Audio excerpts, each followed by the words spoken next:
మీకు మన ప్రీవియస్ వీడియోస్లో మనము ఎగ్జార్ అనే మెథడ్ని వాడుంటాం. దీన్ని యాక్చువల్గా జార్ అంటాం. ఓకే, జార్ అనే మెథడ్ని వాడుంటాం. జార్ ఏం చేస్తుందంటే మీకు ఈ జార్ మెథడ్ యూజ్ చేసే ముందు మీకు తెలియాల్సినవి ఏంటంటే 2 విషయాలు. ఇవైతే మీకు గుర్తుండాలి గైస్. ఇది గుర్తుందంటే కనుక మీకు అర్థమవుతుంది నేనేం చెప్తున్నాను ఇప్పుడు.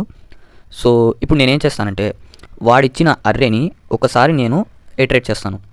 సో ఇప్పుడు నేనేం చేస్తానంటే ఒక ఇంటిజర్ తీసుకుంటాను, like XOR into XOR equal to 0 అని తీసుకుంటాం. ఏం చేస్తున్నాం, ప్రతిసారి ముందుగా 0 తీసుకుంటున్నాం జార్ అనే దాంట్లోకి.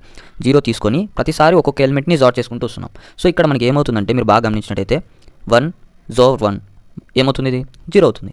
మళ్ళీ ఇక్కడ 3 జార్ 3 ఏమవుతుంది, ఇక్కడ 0 అవుతుంది. ఇక్కడ చూసినట్టయితే 6 జార్ 6 ఇదేమవుతుంది, 0 అవుతుంది. సో ఇక్కడ ఒకటి 2 ఉంటుంది, రైట్. ఇక్కడ మీరు చూసినట్టయితే మనకి ఇక్కడ ఏముంది, 0 2 0 0 అని ఉంది, right. 0 XOR anything equal to ఆ నెంబరే వస్తుంది. సో కాబట్టి ఇక్కడ జార్లోకి మనకి 2 అనేది లాస్ట్లో ఆ ఇటరేషన్ మొత్తం